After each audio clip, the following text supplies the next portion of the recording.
এমন বোলারকে 9 কোটি নয় 25 কোটিতেও যেন কেনা ভুল হবে না। এক ওভারে ঘুরিয়ে দিয়েছেন ম্যাচ, 3 ব্যাটার বোকা বনে গেলেন, বুঝলেনই না মুস্তাফিজ কেমন বল করলেন।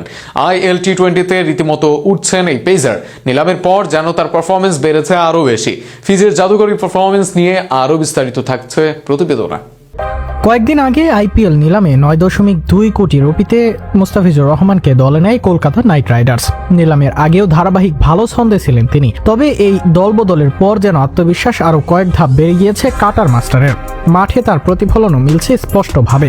সাম্প্রতিক ম্যাচের শুরুটা খুব একটা সুখকর না হলেও মাত্র এক ওভারেই ম্যাচের মোড় ঘুরিয়ে দেন এই বাঁহাতি পেসার। ইনিংসের দ্বিতীয় ওভারে বোলিংয়ে এসে কিছুটা চাপে পড়েন মুস্তাফিজ। একটি 4 ও একটি ছক্কা হজম করে সেই ওভারে 13 রান দেন তিনি। তবে অভিজ্ঞ এই পেসার জানতেন ম্যাচ এখনও অনেক বাকি।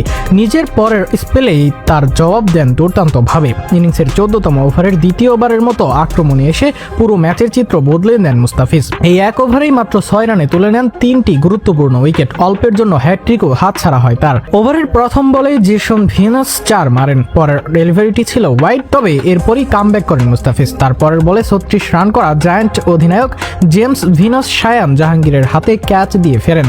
তৃতীয় বলে 1 রান নেন কায়েল মায়ার্স। এরপর টানা 2টি ডেলিভারিতে আজমাতুল্লাহ উমরজাই ও শন ডিকসনকে বোল্ড করে কার্যত ধস নামান প্রতিপক্ষ শিবিরে। দলের হয়ে সর্বোচ্চ 43 রান করেছিলেন উমরজাই, আর ডিকসন ফিরেছেন রানের খাতা না খুলেই। ওভারের শেষ বলে মার্ক আডায়েরও কোনো রান করতে পারেনি। 18তম ওভারে আবার বোলিংয়ে এসে 11 রান দিলেও শেষ ওভারে মুস্তাফিজ ছিলেন বেশ নিয়ন্ত্রিত।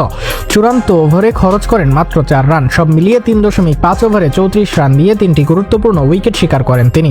মুস্তাফিজের নিয়ন্ত্রিত বোলিংয়ের সামনে এক বল বাকি থাকতে 156 রানে অল আউট হয়ে যায় জায়ান্টস। এই পারফরমেন্সের ফলে চলতি আসরে মুস্তাফিজের ধারাবাহিকতায় আরও স্পষ্ট হলো। প্রথম 6 ম্যাচে তিনি নিয়েছিলেন 11 উইকেট। সপ্তম ম্যাচ শেষে তার ঝুলিতে এখন 14 উইকেট। উইকেট শিকারীদের তালিকায় উঠে এসেছেন 3য় স্থানে। তালিকার শীর্ষে রয়েছে তারই সতীর্থ আফগান স্পিনার ওয়াকার সালাম খিল। 7 ম্যাচে যার উইকেট সংখ্যা 15। ফর্মে থাকা মুস্তাফিজের এই উত্থান নিঃসন্দেহে কলকাতার জন্য বড় স্বস্তির খবর।